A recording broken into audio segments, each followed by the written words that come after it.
자, 팀원 UMF 사태에 대해서 정부의 공동 책임에 대해서 이제 총리님이 인정하기 어렵다 이렇게 말씀을 하셔서 물어보도록 하겠습니다. PPT 4쪽을 보여주시기 바랍니다. 팀원 UMF에 대해서 2022년 6월 달에 금감원과 그 팀원이 이제 경영 개선 협약을 했어요. 그때도 팀원이 위험하다고 생각을 했기 때문에 미정산 판매 대금에 대해서 별도로 신탁을 하라 이렇게 이제 하는 것은 알고 계시죠? 예. 2년 동안 팀원이 안 지켰습니다. 그러면 금감원은 그동안 뭐 했습니까? 금융위원회는 뭐 했습니까?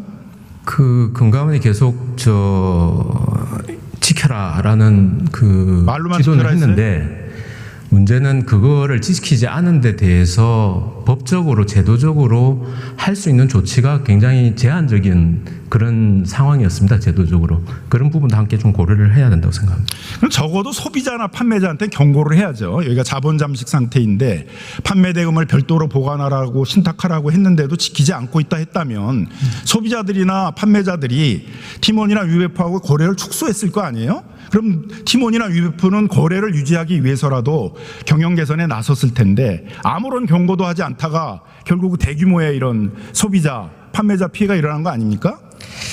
근데 당연히 좀 알리는 부분이 필요했을 수도 있는데 실제 그 상황에서 이 회사가 어렵다라는 걸 공개적으로 알렸을 경우에 오히려 거기에 그 들어가 있는 입지업체들이 다 빠져나가고 소비자들이 다 빠져나가게 되면은 오히려 더 위기를 초래하는 부분도 있습니다. 그래서 그런 부분까지 같이 고려했을 거라고 생각합니다. 그래서 금감원에 대해서 그 감독을 받아야 될 금융기관에 대해 부실 여부만을 감독을 하지 소비자 보호 차원의 감독을 하지 않기 때문에 소비자 보호 관점에서의 감독을 해야 되는 금융소비자보험이 따로 설립돼야 된다 이런 비판이 있는 것입니다.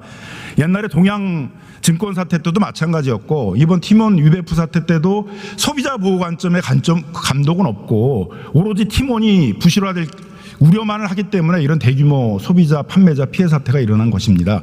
그래서 정부도 책임을 져야 될 사안이라는 것이고 정부가 책임을 지어야 될 사안이기 때문에 여기에 피해를 보신 중소기업 소상공인들의 지원에 있어서도 정부 책임을 감안해서 지원하는 금리에 있어서도 4% 5%가 아니라 정부가 그 금리 차이를 재정으로 보존해가지고 2%대의 정책금융을 하라고 저희 야당이 요구를 한 것이고 그걸 받아들여서 소상공인진흥공단하고 중소기업진흥공단에서 하는 대출은 2%로 낮췄어요. 문제는 그 액수는 얼마 안 되고 대부분은 신용보증기금과 중소기업은행이 하는 대출을 이용해야 되는데 그거는 여전히 5%대라 이거예요. 그러니까 그거에 대해서도 정부 책임을 인정하고 재정 지원을 통해 가지고 2%로 낮춰라 이런 얘기들을 지금 하고 있는 것입니다.